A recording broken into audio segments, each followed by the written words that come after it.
নমস্কার, daily GK practice সেশনের আজ ক্লাস নাম্বার 19। তো প্রিভিয়াস যে হোমওয়ার্ক কোশ্চেন কী ছিল, যে পশ্চিমবঙ্গের কোন কোন জেলার ওপর দিয়ে কর্কট ক্রান্তি রেখা মানে যেটা ট্রপিক অফ ক্যান্সার রেখাটি যায়। আচ্ছা, তোমরা জানো যে পশ্চিমবঙ্গ টোটাল পাঁচটি জেলার ওপর দিয়ে কিন্তু যায়। কী কী জেলা? পূর্ব বর্ধমান, পশ্চিম বর্ধমান, বাঁকুড়া, পুরুলিয়া আর নদিয়া। তাহলে আরেকবার বলি কী কী? পূর্ব বর্ধমান, পশ্চিম বর্ধমান ফিক্সড, বাঁকুড়া, পুরুলিয়া, নদিয়া। ঠিক আছে, এই পাঁচটা জেলার ওপর দিয়ে কিন্তু কর্কটক্রান্তি রেখা যায়।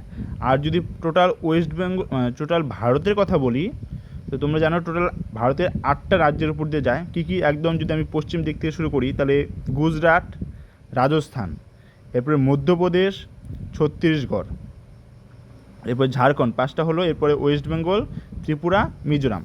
টোটাল 8টা রাজ্যের উপর দিয়ে কিন্তু যায়। আর পশ্চিমবঙ্গের 5টি জেলা, কী কী জেলা ছিল? পূর্ব বর্ধমান, পশ্চিম বর্ধমান, বাঁকুড়া, নদিয়া, পুরুলিয়া। ঠিক আছে, আজকের প্রথম প্রশ্ন, ভারতের জাতীয় পতাকার নকশা কে তৈরি করেছিলেন? জাতীয় পতাকার নকশা কে তৈরি করেছিলেন? এর উত্তর হবে পিঙ্গালি বেঙ্কাইয়া। পিঙ্গালি বেঙ্কাইয়া, মনে রাখবে, তিনি কিন্তু 1921 সালে এটি প্রথম উপস্থাপন করেন। এর পরবর্তীতে সেটা আরও মডিফাইড হয় এবং সম্পূর্ণভাবে গৃহীত হয় কিন্তু 1947 সালে গৃহীত হয় সম্পূর্ণভাবে। প্রথম কিন্তু 1921 সালে এই পিঙ্গালি বেঙ্কাইয়া কিন্তু ভারতের যে জাতীয় পতাকার নকশা কিন্তু তিনি তৈরি করেন। পরবর্তী প্রশ্ন, জয় জওয়ান জয় কিষাণ স্লোগানটি কে দিয়েছিলেন? খুবই ইম্পর্টেন্ট। এর উত্তর হবে লাল বাহাদুর শাস্ত্রী। লাল বাহাদুর শাস্ত্রী, মানে এই লাল বাহাদুর শাস্ত্রী এনাকে কিন্তু 1966 সালে ভারতরত্ন পুরস্কার মরণান্তর মানে তার মৃত্যুর পর তাকে ভারতরত্ন পুরস্কার কিন্তু দেওয়া হয়। ঠিক আছে, পরবর্তী প্রশ্ন, কোন ভিটামিনের অভাবে স্কারভি রোগ হয়ে থাকে? তো এর উত্তর হবে কি?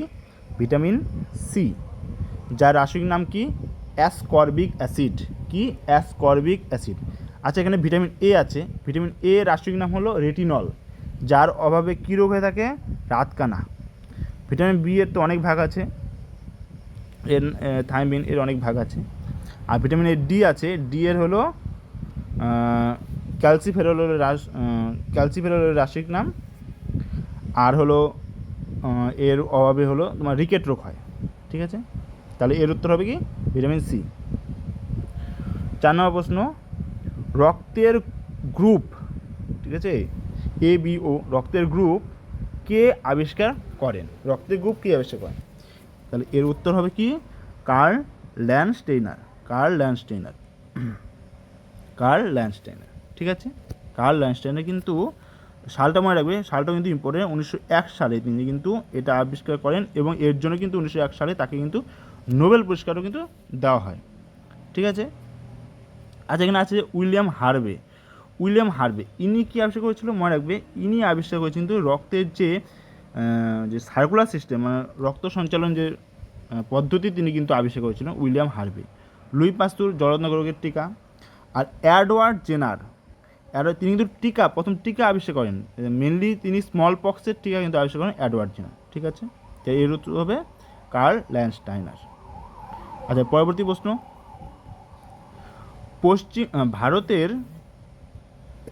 ভারতের সংবিধানের কোন অনুচ্ছেদে অস্পৃশ্যতা মানে আনটাচেবিলিটি দূর করার কথা বলা হয়েছে? আনটাচেবিলিটি, তো এর উত্তর হবে কি? আর্টিকেল 17, 17 নম্বর আর্টিকেল। আচ্ছা, এটা কিন্তু ফান্ডামেন্টাল রাইটসের মধ্যে পড়েছে। আচ্ছা, ফান্ডামেন্টাল রাইটস পার্ট 3-তে আছে, কত নম্বর আর্টিকেল থেকে কত নম্বর আর্টিকেল? 12 থেকে 35 পর্যন্ত কিন্তু আছে, যেখানে অনুচ্ছেদ 17 মানে আর্টিকেল 17-তে কিন্তু এই আনটাচেবিলিটি যে অস্পৃশ্যতার কথা বলা আছে। ঠিক আছে, পরবর্তী প্রশ্ন, কিসের সাহায্যে বাতাসের আর্দ্রতা মাপা যায়? আর্দ্রতা, ঠিক আছে, আর্দ্রতা মাপা যায়। এখানে উত্তর হবে হাইগ্রোমিটার। কি হবে? হাইগ্রোমিটার। আচ্ছা, এখানে অ্যানিমোমিটারের সাহায্যে কিন্তু বায়ুর গতিবেগ মাপা হয়।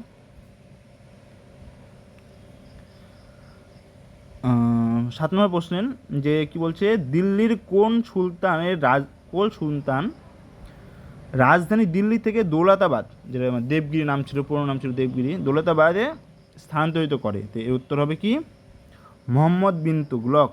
মোহাম্মদ বিন তুগলক। আচ্ছা, মোহাম্মদ বিন তুগলককে কিন্তু পাগলা রাজা বলা হতো কেন? কিন্তু তার কিছু ডিসিশন যেটা ভুল প্রমাণিত হয়, মানে ফেল হয় আর কি, এর জন্য কিন্তু একে পাগলা রাজা বলা হতো। তিনি কিন্তু তিনি কিন্তু মানে রাজধানী কিন্তু দিল্লি থেকে দৌলতাবাদে স্থানান্তরিত করে, পরে আবার ব্যাক করে আবার কি দিল্লিতে নিয়ে যায়, ঠিক আছে। আচ্ছা, এর সময় কিন্তু মরক্কো থেকে ইবন বতুতা কিন্তু আসছিল, ঠিক আছে। ইবন বতুতার লেখার বইয়ের নাম কি? কিতাবুল রাহেলা। আচ্ছা, পরবর্তী প্রশ্ন, সুয়েজ খাল, সুয়েজ ক্যানেল কোন দুটি সাগরকে যুক্ত করে? তো এর উত্তর হবে কি ভূমধ্য সাগর ও লোহিত সাগর। ভূমধ্য সাগর ও লোহিত সাগর। আচ্ছা, মনে রাখবে এই সুয়েজ খাল কিন্তু দুটি মহাদেশকে কিন্তু আলাদা করে। কী কী মহাদেশ? মনে রাখবে এশিয়া আর আফ্রিকা।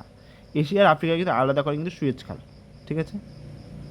আচ্ছা, পরবর্তী প্রশ্ন 9 নাম্বার, কোন কোন রং কি বলছে, কোন রং আলোর প্রাথমিক বর্ণ নয়? আচ্ছা, প্রাথমিক বর্ণ কে কে আছে? মনে রাখবে টোটাল তিনটি রঙকে প্রাথমিক বর্ণ বলা হয়, প্রাইমারি কালার বলা হয়। কি কি? লাল, সবুজ আর হলো নীল। এই তিনটা কিন্তু প্রাইমারি কালার, ঠিক আছে। তাহলে এখানে কোনটা হবে না? তাহলে হলুদ। এর উত্তর হবে কি হলুদ। হলুদ কিন্তু প্রাইমারি কালার নয়। তাহলে কি লাল, সবুজ, নীল এই তিনটা কিন্তু আলোর প্রাথমিক কালার, প্রাথমিক বর্ণ বলা হয়, ঠিক আছে, লাল, নীল, সবুজ। পরবর্তী প্রশ্ন 10 নম্বর লাস্ট প্রশ্ন, কি বলছে বিখ্যাত হর্নবিল ফেস্টিভ্যাল কোন রাজ্যে পালিত হয়? আচ্ছা, এই হর্নবিল ফেস্টিভ্যাল কিন্তু ফেস্টিভ্যাল অফ ফেস্টিভ্যাল বলা হয়, মানে উৎসবের উৎসব কিন্তু বলা হয়, ঠিক আছে। এটা কোথায়? আচ্ছা, হর্নবিল কিন্তু একটা পাখিও আছে, মনে রাখবে পাখিও আছে।